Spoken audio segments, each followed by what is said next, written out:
Maknanya solat ni tak kisah di mana-mana. Kalau kita nak solat kat parking katakan, contoh kan, orang solat kat parking. Dari segi hukum tak ada masalah. Yang saya tak setuju ialah orang yang ambil gambar dia. Jarang orang solat dia ambil gambar sendiri. Mesti ada orang ambil gambar.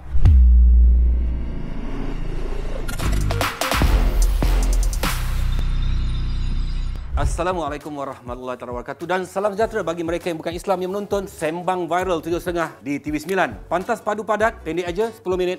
Yang penting info, yang penting juga bermanfaat. Baik, bersama dengan saya Ustaz Herianto Rizal Rokman. Apa khabar Ustaz? Sihat bang, Ustaz alhamdulillah. memang daripada dulu bawa baju sama je Ustaz Saya memang macam tu bang. Jumpa saya baju sama macam. Saya suka baju yang sama je. Sampai saya tak suka baju tu baru saya cek baju lain. Wow.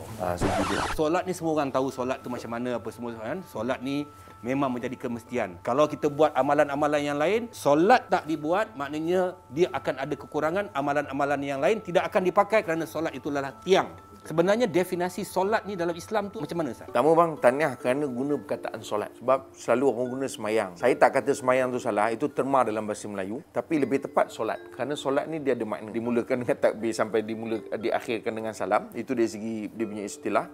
Tetapi solat tu juga memberi maksud doa. Sebab itu sepanjang kita solat, kita berdoa sebenarnya kepada Allah Ta'ala. Baik, itu satu. Tapi solat ni secara asasnya prinsip dia mudah untuk dilaksanakan. Di mana-mana. Dia tidak ada limitasi. Macam orang fikir kalau solat, mesti ada sejadah. Itu maksud saya. Nak solat perempuan, mesti ada telekung. Sedangkan itu bukanlah sebahagian daripada perkara yang mesti ada. Janji bersih. Janji bersih. Sebab itu ada hadis Nabi SAW sebut kan, Ju'ilatil ardu kulluha li wali ummati masjidan wa tahura. Kata Nabi SAW, Allah jadikan untuk aku, bumi ni untuk aku dan umatku sebagai tempat solat dan juga suci. Dengan syarat tak ada najis lah. So, maknanya solat ni secara prinsip dia buat saja di mana-mana dan dia mudah. Yang mendapat keberkatan yang hebat di mana Ustaz? Itu jelaslah di masjid. Kerana dia ada dia punya filosofi sendiri. Kerana masjid ini ialah tempat institusi umat Islam. So, tujuan Nabi SAW buat masjid, bina masjid, nak beri isyarat kepada kita bahawa kita mesti duduk dalam satu tempat untuk membina institusi umat Islam itu sendiri. Tetapi secara umum, bila kita sebut pasal solat, dia tidaklah mesti berlaku di tempat tertentu. Dia tidak mesti begitu. Dia kalau nak solat, kalau sekiranya kita tak jumpa masjid, boleh solat? Ya, tak ada masalah. Yang perempuan, tak ada telekung, tak ada masalah. Asalkan menutup aurat, sempurna solat. Lelaki pun sama juga. Asalkan tempat tu boleh untuk kita solat, penjuru sini pun boleh, tak ada masalah. Asalkan tidak ada benda-benda yang tak sepatutnya. Misalnya patung ataupun gambar-gambar yang tak sesuai.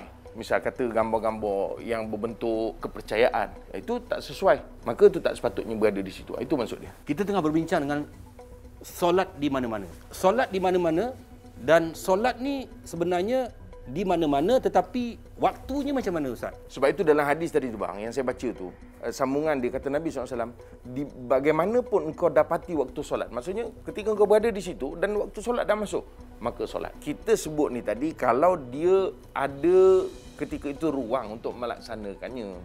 Kalau ketika itu dia tak ada ruang, dia tunggulah dia ada ruang. Contoh dalam atas motor, ke depan nanti ada ruang untuk dia berhenti. Misalnya ada tempat solat ataupun ada ruang untuk dia solat, maka dia solatlah ketika tu. Atau dia naik kereta, dia parkinglah, kemudian dia solat.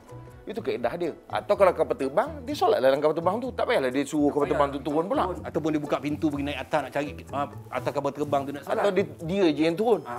Itu better lah. Solat ni sekarang ni adalah banyak. Saya ni, kita kan sembang viral. Betul. Kita banyak mengambil cerita-cerita dalam social media. Yang mana menjadi kecelaruan sikit. Bukanlah banyak sangat, tetapi kita nak mencerahkan keadaan. Maknanya solat ni tak kisah di mana-mana. Ya, tetapi saya kata kita kena elakkan juga beberapa perkara. Misalnya kita solat di tempat awam. Sedangkan ada tempat yang terperosok. Macam contoh kita ramai sini, memanglah orang nampak kita berdua je. Kalau nampak semua, apa hal pula kamera tu berpusing-pusing kan? Sebenarnya ada semua. Yang pergi solat tengah-tengah umat ni, pergilah ambil penjuru sana ke ujung sana, kan ada ruang. Itu dah menunjuk pula. Itu nanti dulu. Ni kita cerita tadi. Kenapa nak pilih kat tengah-tengah umat ni? Kalau kita nak solat kat parking katakan, contoh kan, orang solat kat parking. Dari segi hukum tak ada masalah. Tapi ada tak tempat lain selain daripada parking? Kita tahu tempat parking, kita tengah sembahyang, orang tak nampak. Deripanya dah kita duduk bawah. Assalamualaikum, waalaikumsalam. Sujud tak bangun-bangun, mati dalam sujud. Saya kalau sujud, alhamdulillah, saya takut penyek. Tapi maknanya tak kena tempat. Ada orang solat atas kereta, ada viral dulu, solat atas kereta. Saya rasa selain dia solat atas kereta, boleh je kat bawah. Kalau kat atas kereta kan tempat tu tinggi. Satu, yang keduanya kalau orang lalu lalang kan nampak. Saya ada pengalaman lah bang, saya sendiri. masa PKP dulu. Saya kebetulan hantar barang dan ketika nak solat, saya nak pergi cari stesen minyak. Tutup.